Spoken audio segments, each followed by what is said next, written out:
Welcome to ఐఫై network. Late వయసులో స్పీడ్గా సినిమాలు చేసుకుంటూ సాగిపోతున్న సూపర్ స్టార్ రజనీకాంత్ గారు 2.0 వచ్చిన 2 నెలల్లోపే పేట సినిమాతో ప్రేక్షకుల ముందుకు వచ్చారు. పిజ్జా, జిగర్ తండా లాంటి సినిమాలతో సత్తా చాటిన యువ దర్శకుడు కార్తిక్ సుబ్బరాజ్ దర్శకత్వం వహించిన చిత్రం ఇది. సంక్రాంతి కానుకగా ఈ రోజే ప్రేక్షకుల ముందుకొచ్చిన ఈ చిత్ర విశేషాలంటో చూద్దాం. కథ విషయానికొస్తే కాళీ పెద్ద రికమెండేషన్ మీద హిల్ స్టేషన్లోని ఒక కాలేజ్లో హాస్టల్ వార్డెన్గా వస్తాడు. అప్పటిదాకా అస్తవ్యస్తంగా ఉన్న ఆ హాస్టల్ కాళీ రాకతో మొత్తం మారిపోతుంది. ఆ కాలేజ్ని పట్టి పీడిస్తున్న రౌడీ గ్యాంగ్ ఆట కట్టించిన కాళీ అక్కడే చదువుకుంటున్న అన్వర్ అనే కుర్రాడి మీద ప్రత్యేక దృష్టి సారిస్తాడు. అతడి ప్రేమకు సాయం కూడా చేస్తాడు. అయితే కాళీ ఆ కాలేజ్కి రావడానికి, అన్వర్కు సాయం చేయడానికి వేరే కారణాలుంటాయి. అన్వర్ మీద ఒక గ్యాంగ్ దాడి చేయడం, వాళ్ళ నుంచి అన్వర్ను కాళీ కాపాడడంతో అతడి గతం బయటకు వస్తుంది. ఇంతకీ కాళీ ఎవరు, అతడి గతం ఏంటి, అతడికి అన్వర్కు సంబంధం ఏంటి అన్నది తెర మీదే చూడాలి. కథనం విషయానికి వస్తే పేటలో ఒక సన్నివేశంలో రజనీ ఒక మార్కెట్లోకి అడుగు పెట్టగానే తన కోసం రౌడీలు స్కెచ్ వేసిన విషయాన్ని కనిపెట్టేస్తాడు. వాళ్ళను ఉద్దేశించి ఇంకా ఎన్ని రోజులురా, అవే గుండ్లు వేసుకొని ఒక మూలన నక్కి నక్కి చూస్తూ అటాక్ చేయడానికి ట్రై చేస్తారు అంటూ ఒక డైలాగ్ కొడతాడు. పేట సినిమా చూస్తున్నంతసేపు కూడా ప్రేక్షకులకు ఇదే తరహాలో ఫ్రస్ట్రేట్ అయితే ఆశ్చర్యమేమీ లేదు. హీరో వీరాధివీరుడు ఒక ఏరియాలో రౌడీ గ్యాంగ్ను ఎదిరించి ఆ ప్రాంత ప్రజలకు దేవుడిగా మారతాడు. విలన్ గ్యాంగ్ అతడి వాళ్ళందరినీ మట్టు పెడుతోంది. హీరోతో పాటు ఒకరిద్దరు మిగులుతారు. ఇక్కడ కట్ చేస్తే ఒక 20 ఏళ్ల తర్వాత హీరో కుటుంబంలో మిగిలిన వాళ్లకు ఆపద వస్తుంది. హీరో రీఎంట్రీ ఇస్తాడు. వాళ్లను కాపాడి విలన్ మీద ప్రతీకారం తీర్చుకుంటాడు. రజనీకాంత్ కేఎస్ రవికుమార్ లాంటి దర్శకుడితోనూ సినిమా తీసి ఉంటే కథ ఇలా నడిస్తే పెద్ద ఆశ్చర్యమేమీ లేదు. కానీ పిజ్జా, జిగర్ తండా లాంటి వైవిధ్యమైన సెన్సేషనల్ సినిమాలు తీసిన కార్తిక్ సుబ్బరాజు దర్శకుడు కాబట్టి కొత్తదనం ఆశించడం ప్రేక్షకుల తప్పు కాదు. కానీ అతడు కూడా రొటీన్ దారిలో నడుస్తుంటే ఇంకా ఎన్ని రోజులు ఇలా రొటీన్ కథలతో బండి లాగిస్తారు అని అసహనం చెందకుండా ఉండలేం. పేట ఆడియో వేడుకలో కార్తిక్ సుబ్బరాజు మాట్లాడుతూ సినిమా గురించి 3 ముక్కల్లో చెప్పుకొచ్చాడు. This film is inspired by, performed by and dedicated to Rajinikanth అని. 80లు 90ల్లో తన స్టైల్తో, మేనరిజమ్స్తో అభిమానుల్ని ఉర్రూతలూగించిన వింటేజ్ రజనీని మళ్లీ తెరపైకి తేవాలన్నది కార్తిక్ సుబ్బరాజు ఆలోచన కావచ్చు. ఒక అభిమానిగా తాను రజనీని ఎలా చూడాలనుకుంటున్నాడో అలా చూపించడానికి ప్రయత్నించాడు. కానీ కేవలం Rajini mark, heroism, style, mannerism, ఫైట్లు, స్టెప్పులు ఉంటే సరిపోదు కదా. రజనీని అభిమానులు కోరుకునే స్టైల్లో చూపిస్తూనే ఏదైనా కొత్త కథను చెప్పే ప్రయత్నం చేయాల్సింది.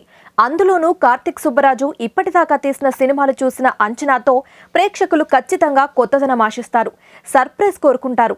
అవే పేటలో మిస్ అయ్యాయి. స్టైల్ ఓవర్ సబ్స్టెన్స్ అంటూ ఒక మాట అంటుంటారు. పేటకు సరిగ్గా సరిపోయే క్యాప్షన్ ఇది. దశాబ్దాలుగా చూస్తున్న రివెంజ్ కథనే పేటాలో కొంచెం స్టైలిష్గా చెప్పే ప్రయత్నం చేశాడు కార్తిక్ సుబ్బరాజ్. సినిమాలో ప్రత్యేకంగా కనిపించేది రజనీ మాత్రమే. గత సినిమాలతో పోలిస్తే కొంచెం వయసు తగ్గినట్లుగా మరింత ఉత్సాహంగా కనిపిస్తాడు సూపర్ స్టార్. ప్రతి సన్నివేశంలోనూ రజనీని స్టైలిష్గా చూపించడమే లక్ష్యంగా పెట్టుకున్నాడు కార్తిక్. ఆయన నడిచినా, డైలాగ్ కొట్టినా, ఒక లుక్ ఇచ్చినా అన్నింట్లోనూ స్టైలే. అయితే స్క్రిప్ట్ రాసేటప్పుడు, సినిమా తీసేటప్పుడు పూర్తిగా తన ఫోకస్ మొత్తం రజనీని స్టైల్గా చూపించడం మీదే దృష్టి పెట్టాడో ఏమో కానీ తన స్టైల్ను పక్కన పెట్టేశాడు కార్తిక్. అతడి నుంచి ఆశించే చెమక్కులు సినిమాలో కనిపించవు. ఒక భారీ ఫ్లాష్ బ్యాక్ ఉన్న హీరో అంతా పక్కన పెట్టేసి ఒక సామాన్యుడిలా ఒక కొత్త ప్రదేశానికి వచ్చి అక్కడ అందరి మనసులు గెలిచేయడం, ఆ తర్వాత తన మిషన్ బయట పెట్టడం, ఆపై ఫ్లాష్ బ్యాక్, తర్వాత రివెంజ్, ఇలా అంతా ఒక ఫార్మాట్ ప్రకారం సాగిపోతుంది. కాకపోతే ప్రథమార్థం లైటర్ వీన్లో రజనీ మార్క్ మాస్ మూమెంట్స్తో సాగిపోవడం వల్ల కొంచెం టైంపాస్ అయిపోతుంది. ఫైట్లు, పాటల్లో రజనీ తనదైన శైలిలో అలరిస్తాడు, అభిమానుల్ని మురిపిస్తాడు. అయితే కథపరంగా ఏమీ ఎగ్జైట్మెంట్ కలగదు. ప్రథమార్థంలో నవాజుద్దీన్ సిద్దికి, విజయ్ సేతుపతి నామమాత్రంగా కనిపిస్తారు. త్రిష అయితే అసలే కనిపించదు. వీళ్లను అలా దాచిపెట్టారంటే ద్వితీయార్థంలో ఏదో విశేషం ఉంటుందని, ఫ్లాష్ బ్యాక్ ఓ రేంజ్లో సాగుతుందని ఆశిస్తాం. కథ మీద కూడా ఎన్నో ఆశలు పెట్టుకుంటాం.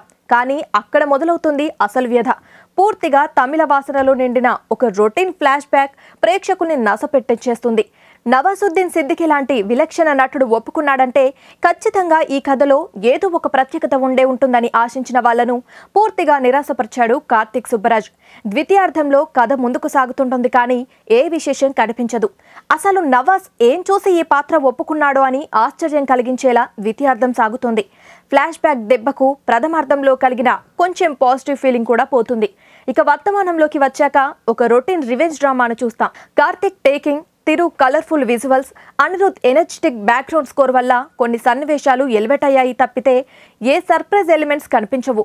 ప్రేక్షకులకు ఎక్కడా అంత ఎగ్జైట్మెంట్ కలగదు.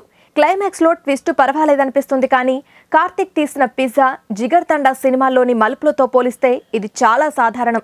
గత కొన్నేళ్లలో ఎన్నడూ లేనంత స్టైలిష్గా, ఆకర్షణీయంగా కనిపించి తనదైన స్టైల్, మేనరిజమ్స్తో రజనీ అలరించడం తప్పిస్తే పేటలో విశేషాలేమీ కనిపించవు.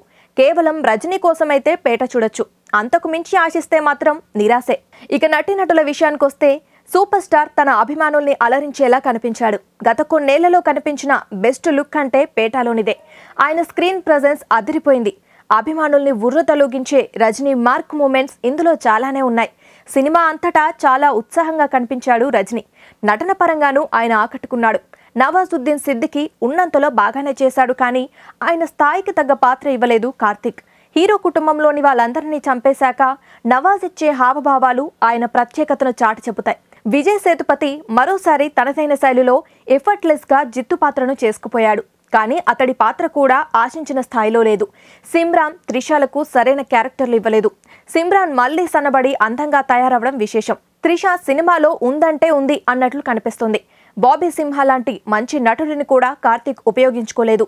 శశికుమార్ పర్వాలేదు. మిగతా పాత్రధారుల గురించి చెప్పడానికేమీ లేదు. ఇక సాంకేతిక వర్గం విషయానికి వస్తే పేట కోసం టెక్నీషియన్స్ బాగానే కష్టపడ్డారు. రజనీతో తొలిసారి పనిచేసే అవకాశం రావడంతో అనిరుద్ బాగానే ఉపయోగించుకున్నాడు. అతడి పాటలు, నేపథ్య సంగీతం సినిమాకు పెద్ద అసెట్. విషయం లేని సన్నివేశాల్ని కూడా అతడు బ్యాక్గ్రౌండ్ స్కోర్తో ఎలివేట్ చేసే ప్రయత్నం చేశాడు. ప్రతి సీన్లోనూ మ్యూజిక్ పరంగా మాత్రం ఒక ఎనర్జీ కనిపిస్తోంది. తిరు ఛాయాగ్రహణం కూడా ఆకట్టుకుంటోంది. సినిమాకు ఒక స్టైలిష్ లుక్ తీసుకురావడంలో ఆయన పాత్ర కీలకం. సన్ పిక్చర్స్ వాళ్ళు రజనీతో సినిమా చేస్తున్నారంటే నిర్మాణ విలువల గురించి చెప్పేదేముంది? ఎక్కడా రాజీ పడలేదు. దర్శకుడు కార్తిక్ సుబ్బరాజ్ మాత్రం నిరాశపరిచాడు. ఒక అభిమానిగా ఆలోచించి రజనీని స్టైలిష్గా ప్రజెంట్ చేయడం వరకు ఓకే కానీ ఇంత రొటీన్ కథను ఎలా ఎంచుకున్నాడనేదే అర్థం కాని విషయం. స్క్రీన్ ప్లే విషయంలోనూ అతడి మార్కేమీ కనిపించలేదు. మాస్ ప్రేక్షకులు, రజనీ అభిమానుల్ని మెప్పించేలా కొన్ని సన్నివేశాల్ని ఎంటర్టైనింగ్గా తీయగలిగాడు. టేకింగ్లో స్టైల్ చూపించాడు తప్పితే తన నుంచి కొత్తతనం ఆశించే ప్రేక్షకుల్ని మాత్రం అతను నిరాశపరిచాడు. ఇక చివరగా పేట ఇది రజనీ స్టైలురా, ఇంకేమీ లేదురా. ఇక మేమిచ్చే రేటింగ్ 5కి 2. నేను మీ భద్రం. మీరు చూసిన వీడియో నచ్చితే లైక్ కొట్టండి, ఇంకా బాగా నచ్చితే షేర్ కొట్టండి. Hi everyone, I'm Nandini Rai. Please do subscribe to i5 Network. Hi guys, this is Priyanka Jalkar. You're watching me on i5 Network. For more interesting videos and film updates, please subscribe to i5 Network. Hi, this is Ramya Paspaleti. Please subscribe to i5 Network. Please watch and subscribe i5 Network. Please subscribe to i5 Network. Hi, nenu mi Madhunandan. Please subscribe to i5 Network and please support i5 Network. Thank you.